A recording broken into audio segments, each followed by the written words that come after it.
36 of the most terrible beers ever, according to beer drinkers. I haven't looked at it yet, been texted it 1,000 times, and in this video, I'm gonna react to it. Okay, now it's getting good. It's just terrible. Shame on you. Somebody has an axe to grind. My name's Nate, head brewer, co-founder here at Treehouse. I commandeered Michael's office to make this video. Michael's got appears to be this little cowboy hat over here, so just to get into the mood. This thing's making the rounds. I'm not really sure why. I haven't looked at it yet. I can't wait to look at it with you, share my thoughts, and react to it. All right, beer number one. Coors Light. No trucking Coors beer east of Texas is bootlegging. Classic American light lager, pretty well made. It's definitely not the most terrible beer ever, so beer number one, I disagree with. This hat's not doing it for me. I'm switching back. Beer number two. Oh, it's one of those terrible websites that has an ad every slide. I see what you're trying to do here, MSN. Moving on to beer number two. Genesee Cream Ale. Hot take. There's a lot of people in New York that are not going to be happy about this choice. A lot of people in New England that won't be happy about this choice, primarily my grandmother, who used to drink one warm Genesee Cream Ale every day, and she would be rolling in her grave if she knew that you put Genesee Cream Ale on this list, so shame on you. Beer number three, any cheap college beer. You know, in principle, I have to agree with the list. Any cheap college beer is definitely terrible. It's what makes it charming, but without that cheap college beer, us broke college students wouldn't be able to have a good time. It does serve a purpose. Any pumpkin flavored beer. Yes. Yes. Except for Double Shot Pumpkin, because that was fire, but this, spot on. Okay, now it's getting good. Yeah, I mean, this is easy to agree with. Michelob Ultra Fruit Pomegranate Raspberry. I don't even have to try that beer. You don't even have to try that beer to know that it's god-awful. Heineken. Hard disagree. Heineken is great, especially in a can. In a bottle, has that hallmark skunk characteristic that most people associate with it. But like Coors Light, light lager has a place in this world, especially the big, well-made ones. Ice House. Terrible. Agreed. Bud Light Strawberryta. Like the pomegranate, whatever that was, Michelob Ultra, you don't even have to try this to know that it's terrible. And I don't like to buy these things. Shame on you, Bud Light. Shame on you. Moving on to number 9, Mich Ultra. I think it's a terrible beer, personally. I know that it's low calorie. I know that a lot of athletes like to enjoy it because it's low carb. It's still kind of terrible. Agreed. Moving on. AleSmith Speedway Stout. What? I can literally feel the anxiety and the anger in the beer forums about this guy being included in this list. This is an iconic American craft beer. Certainly you may not like a big imperial stout with big roasty chocolatey characteristics, but including AleSmith Speedway Stout on a list that includes Ice House is just, it's just terrible. Shame on you. No, take this off of the bad beer list. Moving on to number 11, Rolling Rock. Yeah, I don't like Rolling Rock. I can vibe with that. Kirkland Light. I've never had it. I've never heard of it. Kirkland's all the rage nowadays. The kids are wearing sweatshirts and they're selling on eBay. You got to just assume that Kirkland Light is fire. Number 13, PBR. PBR is good, sorry. Serves its place. Cheap bar fodder. Always reliable. Always tasty. Familiar. Pabst Blue Ribbon! I've got Pabst Blue Ribbon on my mind. Iron City Beer. I don't know it. Know what I'm doing? I'm chilling down a half keg of Iron City beer. Proudly brewed in Pittsburgh, suffering through a can of Iron City is a rite of passage for many college students in Western Pennsylvania. Hopefully there's some people in Western Pennsylvania right now watching this video like, no, Iron City is the best. And don't go off telling everybody no neither. But I couldn't tell you, so no opinion. Moving on. Whoa!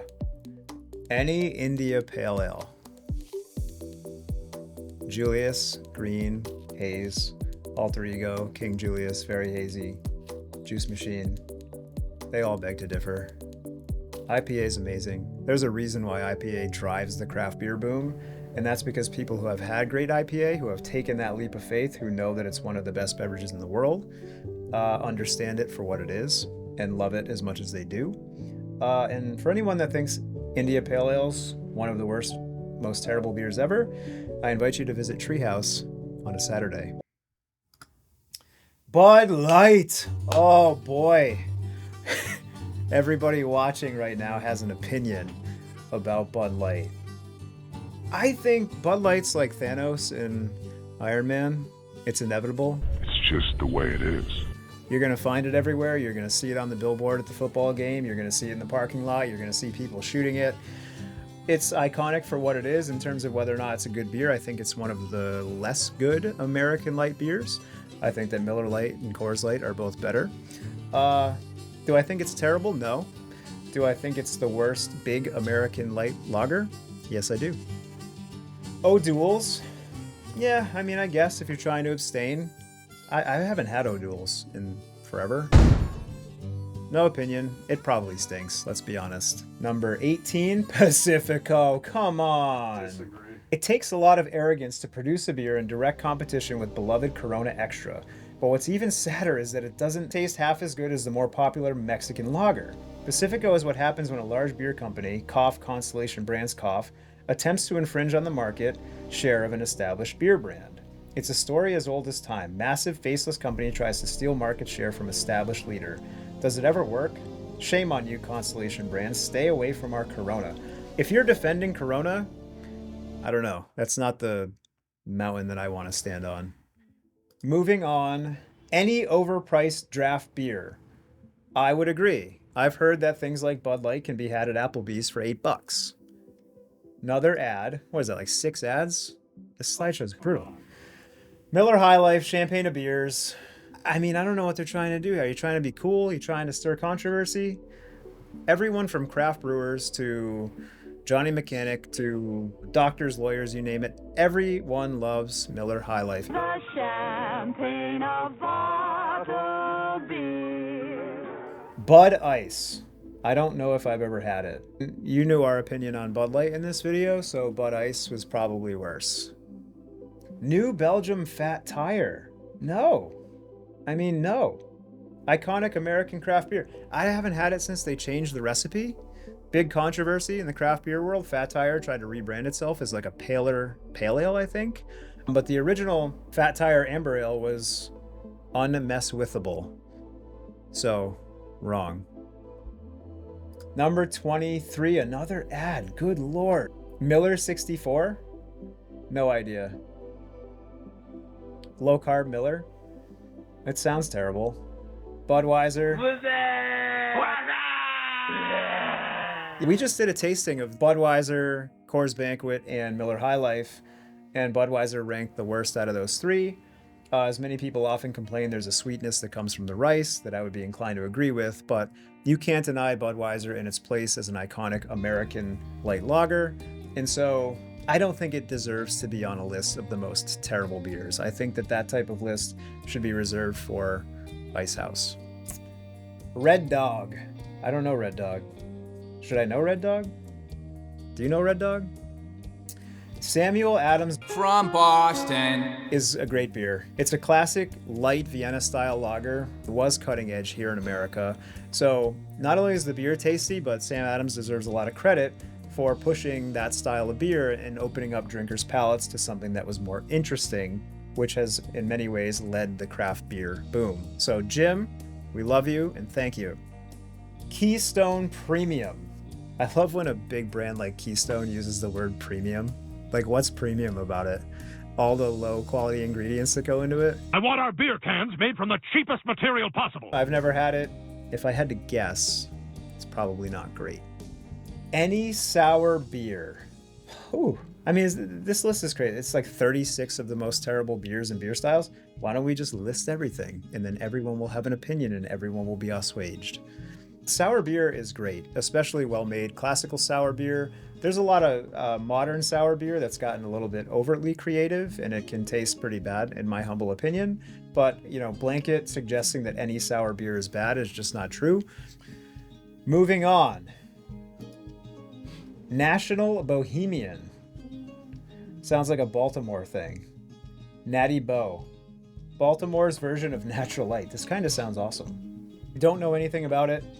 I do know that the label's cool and I want to try it, so TBD. And here's to your enjoyment with National Bohemian Beer. Sharps. Sharps is Miller's attempt at a non-alcoholic beer. It's basically water. I mean, water's good, so I've never had it, so I have no opinion. Any beer from Belching Beaver Brewery. Somebody has an axe to grind in the editing department. I've never had it. Am I missing something? Number 32, Yingling. No, there's a lot of people in Pennsylvania that will disagree with you. Yingling is an iconic American amber lager that tastes pretty good most of the time and makes people feel nostalgic for their hometowns and for their youth. So I can't knock on that. Yingling, all good. Dos Equis Amber. Dos Equis, the beer of choice for anybody dining at a Mexican-inspired bar filled with countless health code violations. I don't think I've ever tasted this beer from a bottle. See, this is the type of entry in this list that's just based on someone's preconceived notions. On the channel here, we've tasted fresh Dos Equis. This is Dos Equis. And it typically tastes quite good. So we haven't had the amber lately, but I suspect that it's a perfectly delicious, palatable, mass market amber lager. 34, Schlitz. No. We love Schlitz. We love Schlitz. 35, Blue Moon. Boy, I don't like Blue Moon. I don't like Blue Moon. It's just overly sweet to me. Has like a cloying taste. Not very crisp and refreshing for that style of beer. I don't think anyone that likes Blue Moon is wrong. I can understand why a lot of people do, but for me personally, I would include it on a list that wasn't my favorite beers. So, moving on to the final. Okay, this has been a lot. Thank you guys for sticking with us, because this is a lot. I'm losing my gusto, but maybe 36 will bring it back. Let's see what we got. Guinness. No, Guinness is incredible. Guinness is a classic. Guinness is iconic. Guinness is the identity of a whole country. And I can't agree with that. Funny enough, a lot of people don't like drinking Guinness because it's a heavy beer. And in reality, ordinary Guinness is a very light beer that's only darkened by roasted barley. It doesn't give the beer any additional heft. So from a drinking perspective, it's actually much lighter than many of the American light lagers that we love. But I absolutely cannot hate on Guinness. It has its place in the world of beer, and I do not think that it's terrible. So, all right, guys, that was 36 of the world's worst beers, according to beer drinkers that someone Googled. No one really knows who made this list up or where these answers came from. But generally speaking, like some of the really low-end American light lager that we can associate with darker times, college times, or bad nights, or our youth, I would mostly agree with. But, you know, the IPA thing, the AleSmith Speedway Stout thing, Guinness, some of these other choices were just plain wrong and bad. But this was a fun list. It's always fun to get the conversation going around beer. If you guys are new here to Treehouse, make sure you check out our other content. We have a ton in the archive and more planned. Leave your thoughts down below. Let me know how wrong I am. See you next time.